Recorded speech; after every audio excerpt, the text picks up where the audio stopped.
Trump want to go to jail? Welcome back, everybody, to Really Legal. I'm attorney Ethan Bearman, and it looks like Donald Trump has pushed Judge Merchan too far and is about to find out, it looks like, what happens when you violate a gag order. I'll give you the good, the bad, and what's next.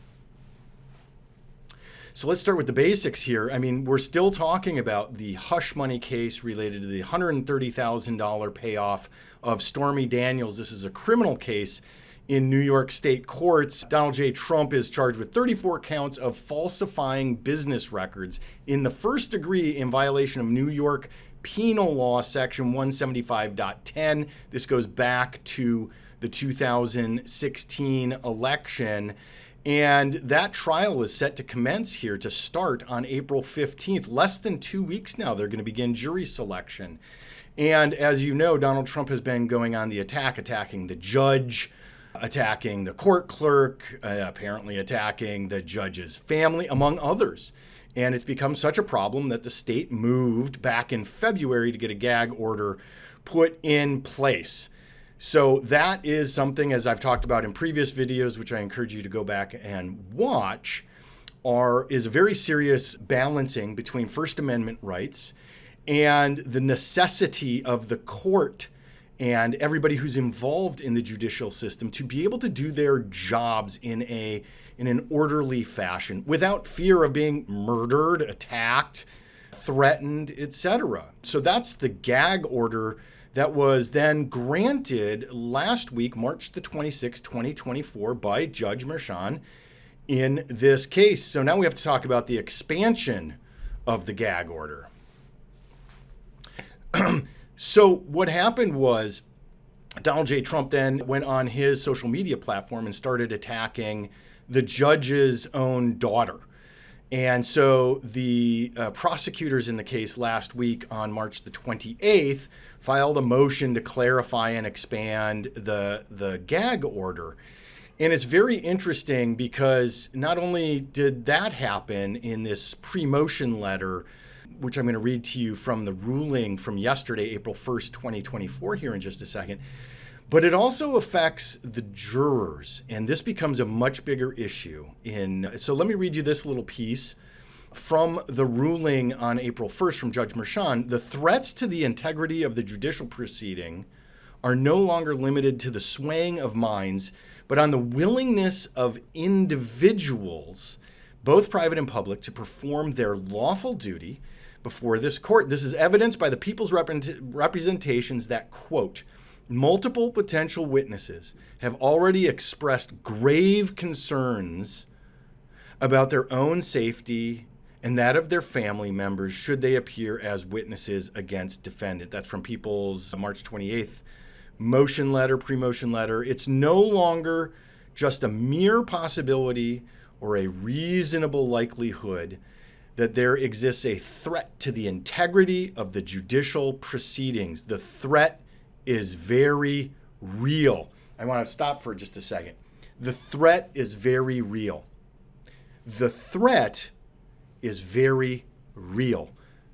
A court has to take action when the court is under threat and is not able to function normally, that witnesses, that judicial officers, that the families of those are under threat. The threat is very real. This is beyond now. This is beyond. So continuing in Judge Merchan's order, admonitions are not enough, nor is reliance on self-restraint. The average observer must now, after hearing defendants' recent attacks, draw the conclusion that if they become involved in these proceedings, even tangentially, they should worry not only for themselves, but for their loved ones as well. Continuing, such concerns will undoubtedly interfere with the fair administration of justice and constitutes a direct attack on the rule of law itself. This is what the judge is writing in his order.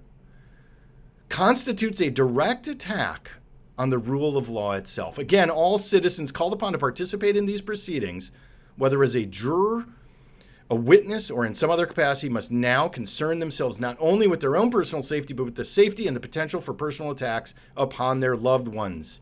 That reality cannot be overstated. I don't remember the last time I saw language like this in a judge's order. So what's really important here is the judge now sees it and is calling it out.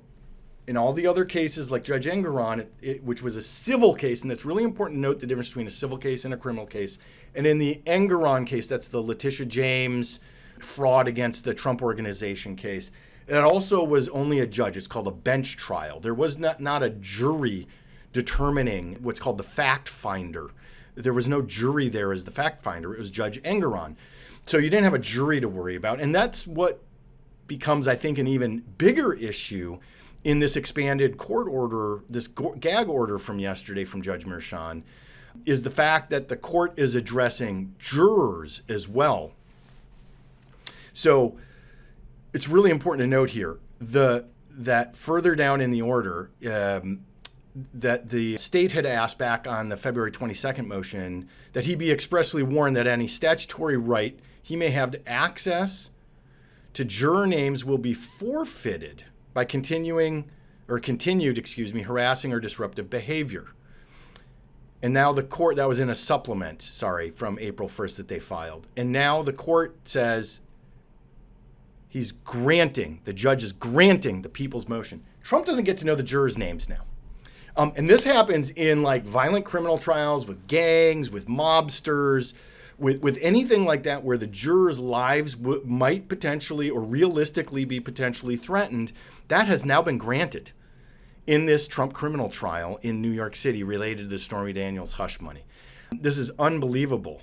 By the way, the court here quotes a very famous Supreme Court case called Shepard v. Maxwell from 1966, and I quote from that case, "Neither prosecutors, counsel for defense, the accused, witnesses, court staff, nor enforcement officer coming under the jurisdiction of the court should be permitted to frustrate its function." So he's acknowledging now, Judge Merchan is acknowledging that Donald Trump is acting in a way to frustrate the court's function. So again, Judge Merchan has done this very, very strategically.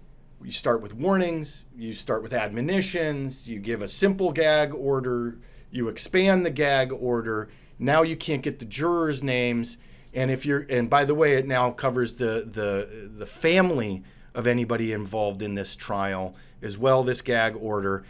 And then we're going to get to what is ultimately the biggest news of April 2nd, 2024, thus far here still early in the morning, and that is that Trump appears to have this morning already violated Judge Merchan's expanded gag order by posting on Truth Social a story from Fox News that talks about a fake social media account and apparently a fake story related to Judge Merchan's own daughter. Take a look at this. John, lastly, just on the massive gag order put on the former president of the United States in the Alvin Bragg case, because they don't want him talking about prosecutor Matthew Colangelo, and they don't want him talking about the judge's daughter. But Matthew Colangelo was in the Justice Department with Joe Biden. That is outrageous to President Trump.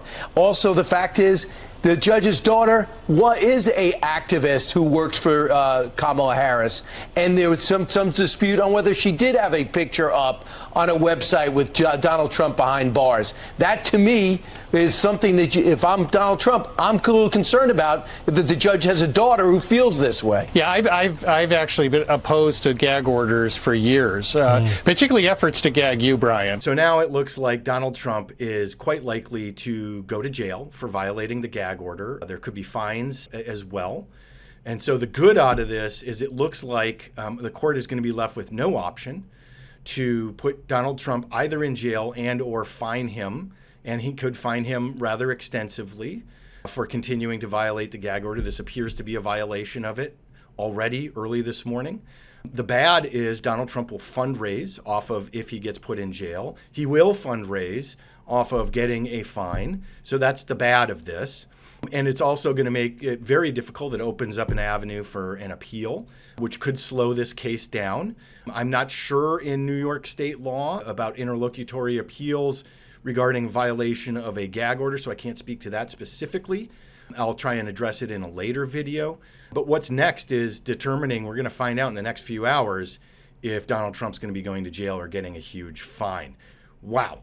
I want to hear your comments below. Do you think he's going to jail, getting a fine, both, or what are your thoughts? Please comment below. Click that like button. Smash the subscribe button here on the Really American Network. I am Ethan Bearman, and please share with your friends as well. There's a lot to talk about here.